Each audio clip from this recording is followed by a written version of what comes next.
One wrestler I've really wanted to talk about for a while here on the channel is none other than the role model Bayley. Simply put, she is my favorite women's wrestler and, in my opinion, the most complete and greatest among the four horsewomen. However, despite all of her massive positives, I can't help feeling that this current run isn't doing her justice. So today in this video, I really wanted to figure out what the big problem with Bayley is, as well as figure out how this problem started and how it can ultimately be fixed. If you go on to enjoy the video, it'd help me out immeasurably if you consider leaving a like on it, as well as subscribe if you're new, and be sure to let me know your thoughts on Bayley and her booking in the comments down below. Also, if this video manages to hit the like goal of 400 likes, I will make an entire career video on Bayley, basically documenting her entire time from the indies to NXT to the main roster to today. So if you want to see that, be sure to hit the like button. Right, so you probably wouldn't have clicked on this video if you weren't a fan of Bayley. For those unaware, she has been technically part of the WWE system since December of 2012, where alongside Sasha Banks, Becky Lynch, and Charlotte Flair, she would become a major player in the NXT women's division.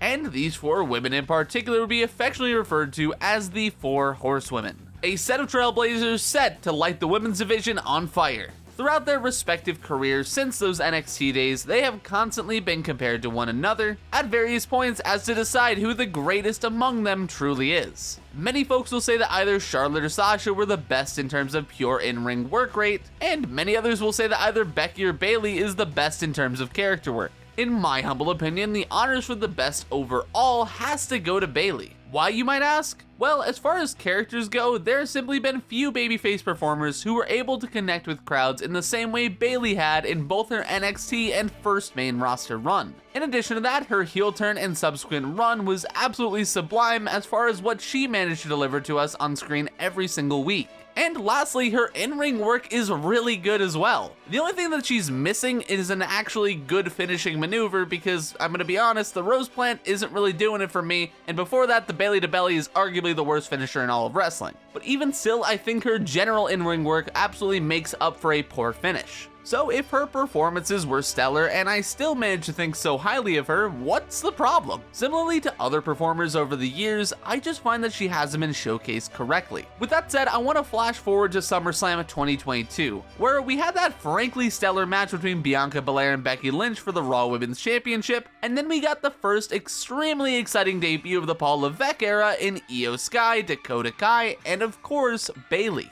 Off the back of SummerSlam, this was the headline. This was the thing everybody was talking about because after over a year on the shelf, Bayley was back in action, and there was this whole new women's faction complete with popular NXT call-ups to boot. This felt like it had to be something incredible, and while I desperately wish I could say otherwise, in terms of presentation, it fell rather flat in my opinion. This group came in set to run roughshod over the entire women's division and started out by taking out Becky Lynch, and then of course targeted Bianca Belair for the Raw Women's Championship. The problem that occurred here is very simple to notice. As soon as Bayley began to wrestle, she simply lost match after match after match after match against the EST. Now, while I would absolutely love to believe that wins and losses do not matter in wrestling, when it comes to the perception of these characters that we are meant to believe are credible contenders, and we just constantly see them lose, it can negatively affect them in some ways. So the role model lost and kept losing on repeat for literal months, and as a fan watching weekly, it was very easy to just see her in basically any matchup and just assume she was gonna lose.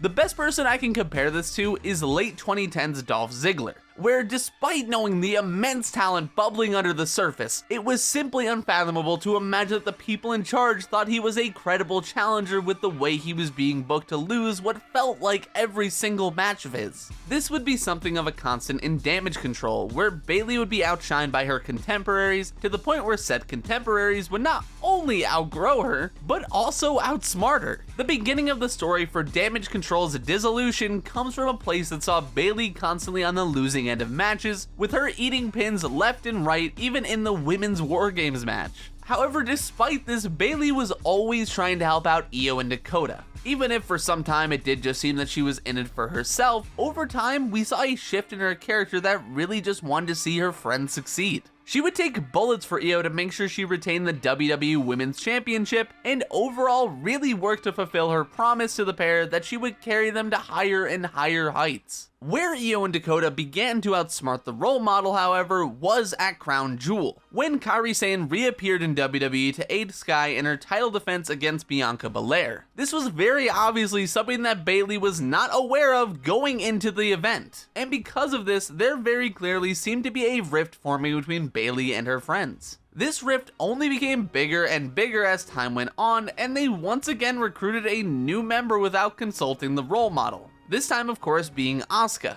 And as soon as Asuka was back and the Kabuki Warriors reformed, it wasn't long before her and Kairi recaptured the WWE Women's Tag Team titles. This furthered the belief that Io and Dakota simply knew better than Bayley. They were finding and achieving success without consulting her, or in their mind, without Bayley's help, so why bother with her? This seemed to change a little bit when Bayley managed to come out on top in the Women's Royal Rumble match, thus securing her own championship opportunity, and all of Damage Control pretty much assumed that she would go after Rhea. However, after her face-off with Rhea went really poorly to say the least,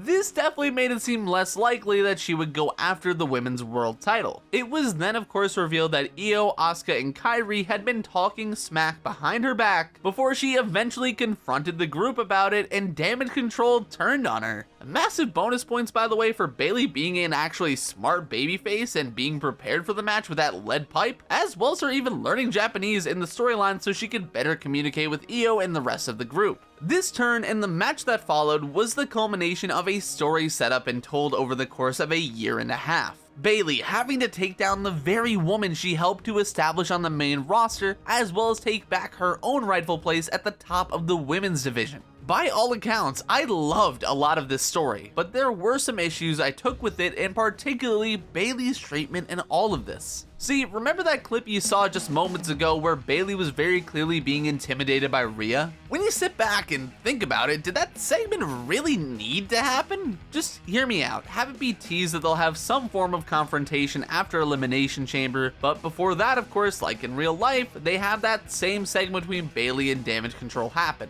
where Bayley overhears them talking smack about her and they turn on her. This avoids making Bayley look weak and like she couldn't beat Rhea, and overall positions Bayley as a credible challenger. Another thing I would change about this, and mind you, this one is a massive ask, but in my humble opinion, I really think that Bayley and Io should have main evented night 1. Now listen, between the original plans of Punk versus Rollins and Cody versus Roman, it was almost a foregone conclusion going into the Royal Rumble event that Io and Bayley wasn't the bigger match and probably wasn't going to main event because of that. This was arguably further made impossible when Rock and Roman versus Cody and Rollins was announced for the card, but I digress. However, in my opinion, Bayley and Io's story absolutely deserved the main event spot. The story they have been telling for so long deserved a showcase like that, and simply put, this was probably Bayley's best shot at joining her horsewomen buddies, aka Charlotte, Sasha, and Becky, as WrestleMania main eventers. And while it's obviously very early to say, I really don't know how or when we'll see her in a similar position again. Barring Sasha coming back to WWE and them doing a 4 horsewomen fatal 4-way main event of Mania, I